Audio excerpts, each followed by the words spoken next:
this is unfortunately Alya's final episode of the season, as we ain't going to get anything more, I assume, until sometime next year, since the popularity for Alya has been actually quite impressive, so I expect this to at least get some form of second season very, very soon.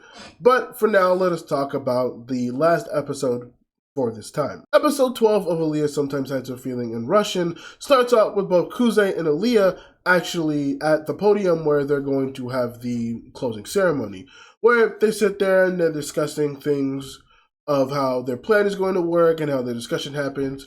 And of course, while they're having this conversation, Yuki and Ayano both come and confront them. And it's here we see a lot of good things happen. Yuki is talking with Alya, and as she said before, she is no longer going to be wavered by the misconceptions that Yuki has constantly been putting into her head, as she seems very firm when actually going tit for tat for words with Yuki here. But the thing that caught my eye a bit more is Kuze and Yuki's interaction. Kuze and Yuki kind of have a bit of a back and forth, where Kuze actually kind of gets at her for trying to manipulate Alya the way that she did yesterday. Well, yesterday in the time frame of that show. And actually bites back a little bit at Yuki's actions. Very different from the dynamic that we see in front of them usually, or the dynamic that we usually see with them, which is a lot of playful banter. And we see that this interaction actually does kind of get to Yuki, as while Kuze is saying the words that he's saying, one of the things that I took very good note of is that he's saying things like, oh yeah, you try to take a bite at me, but you know, if you're going to do that, you better learn how to sink your teeth in, which is like, oh, Kuze is not messing around. And Yuki like scowls at some of the comments he's making. So this is obviously getting to Yuki a bit, just a tad bit. It's also interesting too, because like I said, when it came to last episode, Kuze seems like he has this old self that he is trying to hide, where we see a bit more of a wickedness in him. And we even see this not only in his words, but his facial expressions. It comes a bit more cynical, a bit more manipulative, a bit more evil, dare I say. I think evil is too strong of a word for this situation, but it is definitely not the Kuze that we've been following for the last 12 episodes. Eventually, though, the rest of the student council actually do come in and just talk about the regular thing of how the student council closing ceremony is going to go.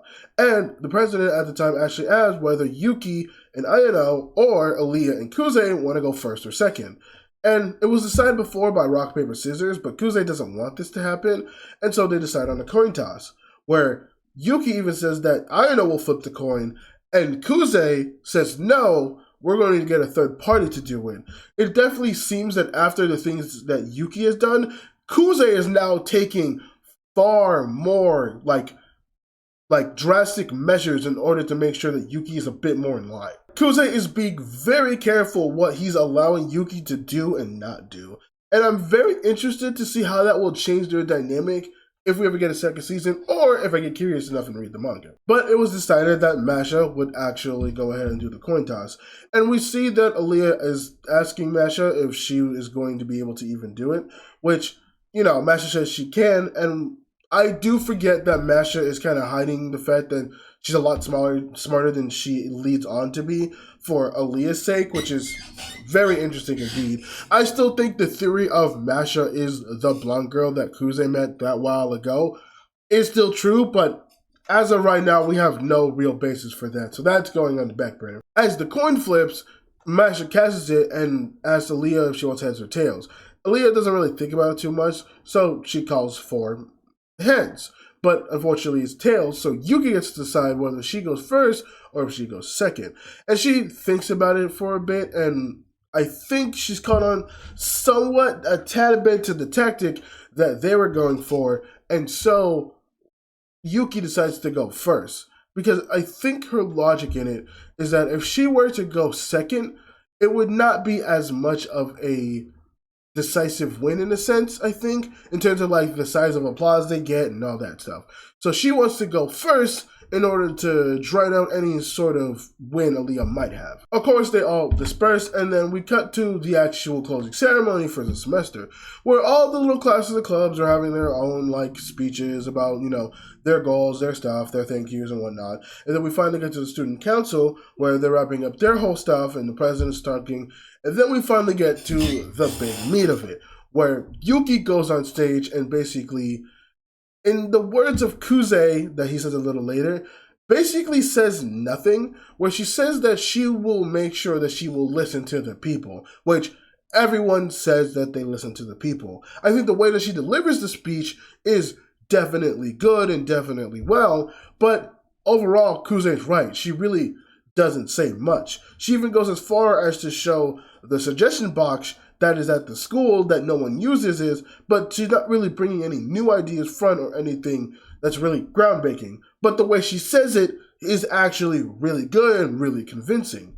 After that, Ayano comes up, and it's just kind of being a bit of a playful banter. It's a fine speech for the most part, but it's basically to show that she's a smart beauty as well, that also can get along with others and be kind of sociable with the rest of the crowd. From there, Kuze and Alya goes next, and Alya goes first. And the big thing with Alya is that she definitely gets very overwhelmed when she hears the chatter of other people. This happened, as we saw, with the student congress, where with the plans that the blonde girl put in order to help Taniyama, Alya got a little bit overworked and overwhelmed because she heard all the chitter-chatter, and she can't really focus that well. She's someone who can get very shaken up.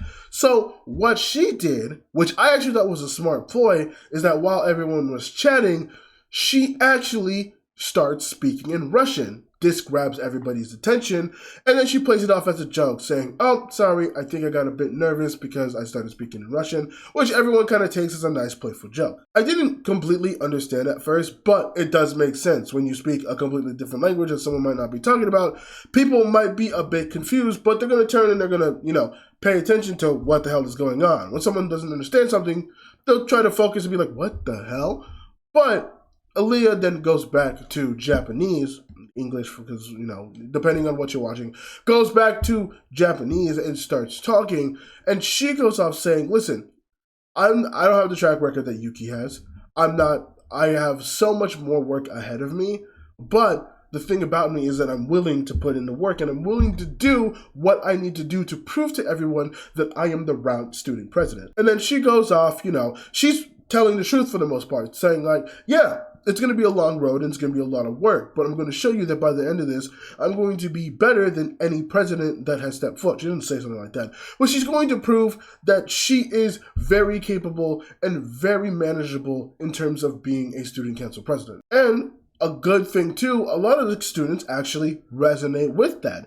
This allows Kuze to go and hype up Alya while also bringing down Yuki a little bit. And I'm not gonna lie, I'm gonna be completely honest with you. I was not expecting Kuze to go so hard on bringing down Yuki, because he's going off and he's playing off the fact that, like, oh yeah, Yuki and Kuze are not running with each other, and you might know my history with my sister, not sister.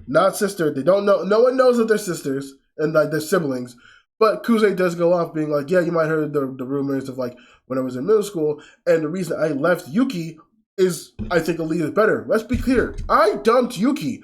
I left Yuki because I believe in Alya and I believe in what she can do. So yeah, I do think the way that they did it was really good. And so, but I didn't think it was going to be a lot. That was until I forgot that Taniyama and her pal had some type of deal with Alya and Kuze. And that was, Kuze was like, "Once we get into office, I'm going to show you we already have a plan set up, and that plan is this right here is going to be the first student council, like the first people that are going to be part of that student council, and who is to come out but Taniyama and her running mate." And so we actually get a glimpse, Kuze decides to give a glimpse of the entire student council of what it would look like if Alya wins.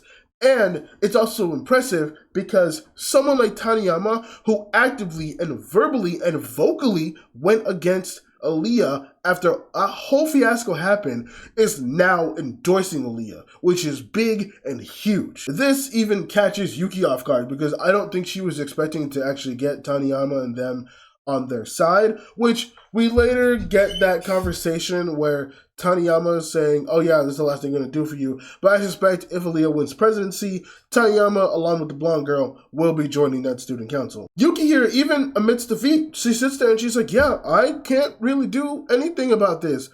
They played me well, and I ended up losing. Which I know also mentions that, hey, you're playing some pretty good boss vibes there, and Yuki's just like, all right, you can stop that. You can stop flattering me now. After this, and they take the victory, we actually now pivot from that whole stuff kind of back to their whole dynamic relationship, where Alya brings up, like, hey, since we're now recognized as legitimate candidates, we should also show how close-knit we are. So instead of calling you Kuze, I should call you by your surname, which is Masakachi-kun, which they're both embarrassed about, obviously, because, you know, it is a high school romance. They're going to be embarrassed about something. Eventually, as they're walking away from school and they're starting to leave for the day, Kuze actually asked if Alya wants to go ahead and set up some type of day to actually hang out or continuously hang out during the spring break, which she does bring up a good thing.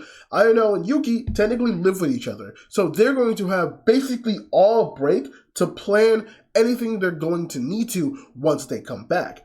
And Alya, being the little playful miscreant she could be sometimes, actually goes and says, you know what? I would gladly. And a very beautiful end to this episode. And a very beautiful end to this season, which takes us to not only the end of the episode, but the end of the season. And I'm not going to lie to you, this is probably my favorite. Well, I don't want to know if I go that far. I was going to say this is my favorite romance anime, but I don't know if I'd go that far yet. I would definitely say that Alya is somewhere in that top 10, and I think it's a well-deserved spot. And I will also say I haven't watched that many romances, and I'm just kind of now dipping my foot into consuming more romance anime. But in terms of everything I've watched so far, definitely a top 10 contender. I also wasn't completely sure about this ending because I thought it ended at a weird place. But the more I think about it and the more I sat on it, it's actually a pretty good stopping point when you think about it. Alya and Kuze won a battle against Yuki, when while it wasn't the whole battle, they now legitimized themselves in front of the student body that they are actual contenders to Yuki. Yuki is no longer running opposed or just has a straight path to the presidency.